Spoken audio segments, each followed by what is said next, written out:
I'm Evan Olin. And I'm Andy Large. Welcome to Tattoo News! What's up? Dude, I'm so excited. Today we're doing one of my favorite things to tattoo, doing a movie portrait, tattooing the character Butch from Pulp Fiction, one of my favorites. As acted by the incredible Bruce Willis. Having a little bit of trouble picking out the reference. I'm hoping I can sit down with the homie Andy, and I really trust him and his opinion. He can help me pick out the right reference for this. This is part of a leg sleeve, whole Pulp Fiction leg sleeve. I did a Mia on this dude's leg as well. It's a little bit of a strange shape, so just figuring out how to make this piece fit. Get a little bit of advice, a little second opinion, I think will really help make this tattoo come together.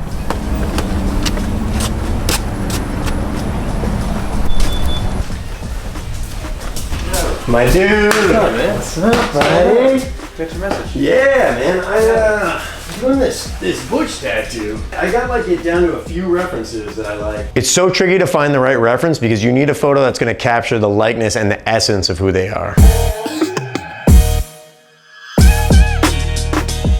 We're a little more passive, but had the likeness. And these are obviously a little more action shots from the movie. And I want to get your opinion about what would be best. If these ones had the likeness enough, I don't know. I just feel like I'm overthinking it at this point. One of the hardest parts when picking your reference when you're doing a realism tattoo is making sure that it looks like the person you're tattooing. You want to capture who they are. I mean, both of these are cool because, like you said, they're action, the blood is really rad. And yeah. Obviously, the ball gag is insane. It's insane, right? And it's such an amazing part of the character in the movie. I do like the highlight from the little blood on top right there. The little point highlight in the blood. And the little point highlight. Yeah, it's real, it's a real sweaty. I could definitely see you doing that, in a tattoo, All these little point highlights. I was kind of gravitating to this one too, because, I could obviously amp up some of the shadow tones, but there's already some interesting color play happening with, the warm tones and then, the more cool tones as it goes to the shadows. Kind of getting in this funky green. I don't know. It's cool, too, that the directional light, it's in the picture. Yeah. And it's the most obvious. This one's, the light from the door behind him and, coming off from the side. This one, it's just kind of hitting the top of his head. So it's, really that's true. Shadow. All these the light source is a little weird. I feel like this almost lends itself to a painting more with that light source. This has a full range of value for a tattoo. Yeah, it's on the back side rather than the front. Yeah. Where all the highlight points are on the front on this one. Oh yeah. I think this is the one then, huh? Yeah, I think so. Fuck yeah. All right. And the little light bulb and stuff. Yeah, I mean, that's the thing about the light bulb. There's a little bit of a weird fit issue with this. I did the Mia tattoo on this dude. I was going with the one where she's drinking the milk. Yeah, you got it. Oh, sick. Absolutely. Sick. And so because of that, the milkshake kind of cuts in a little bit. And so I was even kind of thinking if we did do this one, the shape of this might accommodate for that a little bit. If I was able to fit the light bulb in. I don't know if it's gonna fit or not, but yeah, probably not gonna know until it gets in there. Hell yeah. Yeah, I love that one. I think that's the winner. Sick. All right, I'm gonna trace this out, and we'll see what we get. All right, man. Man, the reference that Evan chose is so rad. If I was gonna do that tattoo, that's definitely one I would choose.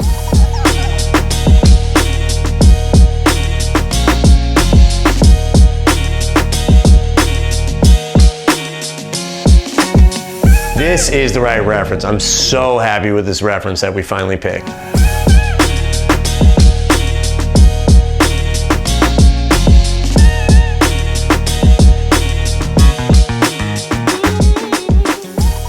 Decide if I want to try and squeeze that light bulb in there or not. I mean, it's definitely not crucial, but.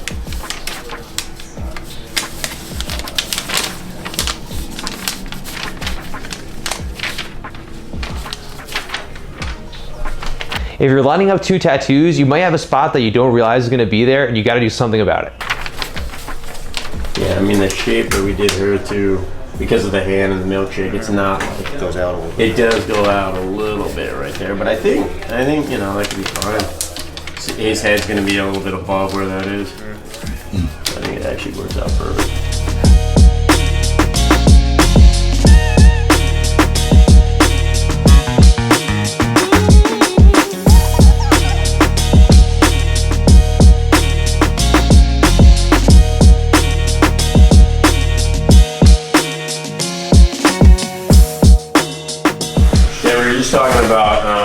like what we're gonna do for like gap fillers and stuff. Doing maybe doing like the wallet on the side of the knee. Doing like Zed's keys maybe on the knee ditch or something somewhere.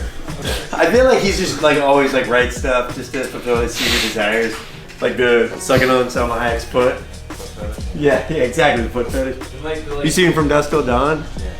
Yeah. Like, you know, he wrote that movie, you know that? And so yeah, of course he would write his character as the suck on Selma Hayek's foot.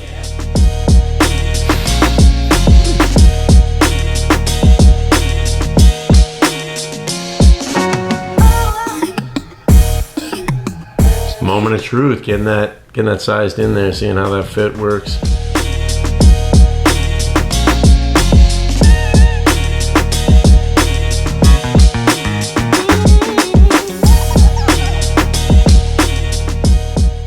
Yeah, it was interesting seeing where they line up and the spaces that they have left and spaces they create. Yeah, man. I mean, you don't know until you get it on there. You know, you can kind of guess and look at it, but once you get it on, that's when you really know. I don't know. The light bulb is cool. How much space do I got?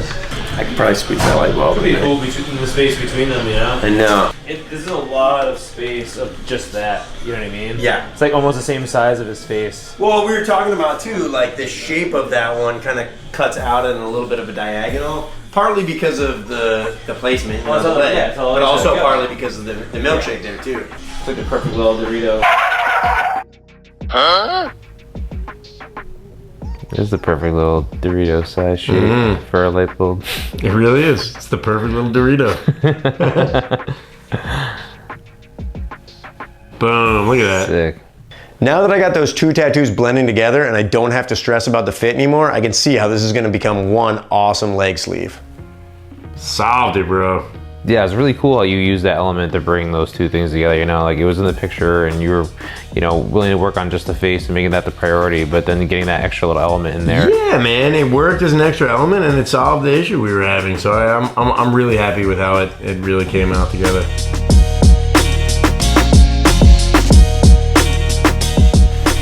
All right, ready, dude? Let's do it. Getting that first bit of shading in there. I'm gonna start it with the 13 mag and just start fuzzing in some of that out of focus, bloody shirt details. Moving my way up from the bottom up. Fuzzing your way up. Fuzzing it, baby. A lot of cool, dingy, weird browns. I love all the colors.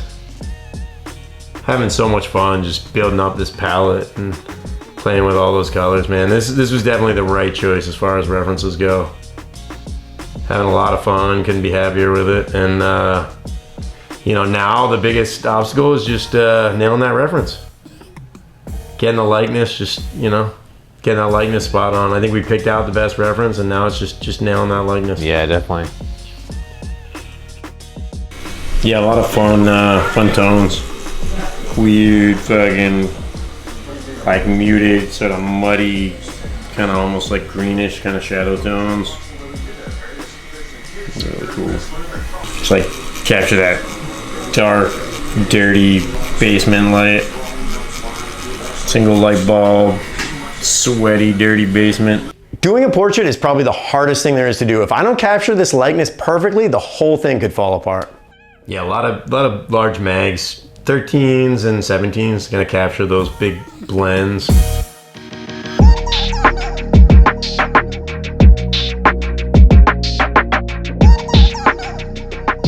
Hey, did you see Pulp Fiction when like when you were a kid, when it first came out?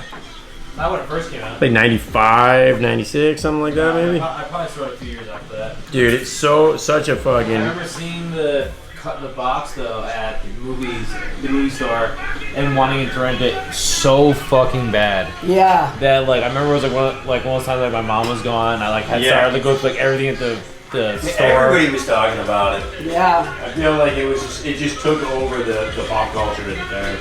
And then, you know, for the next like 5-6 years we had just dozens of movies kind of copying it, trying to be it. Massive cultural moment.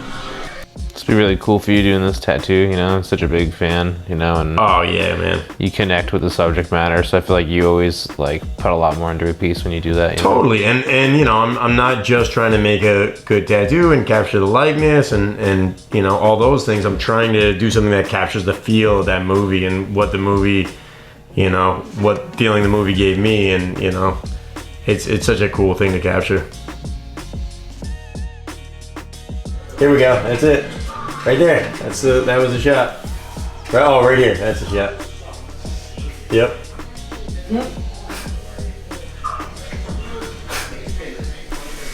Bruce Willis.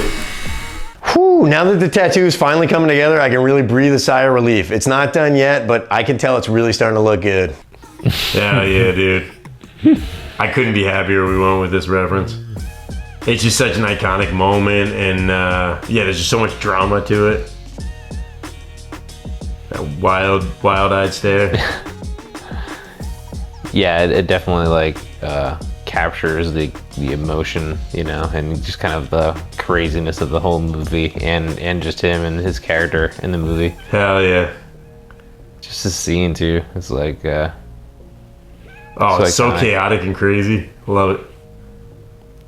Really cool how these background colors mix together too. Seeing all these like greens that were in the background of the other piece. Yeah. It's kind of a happy kind of coincidence, huh? Totally.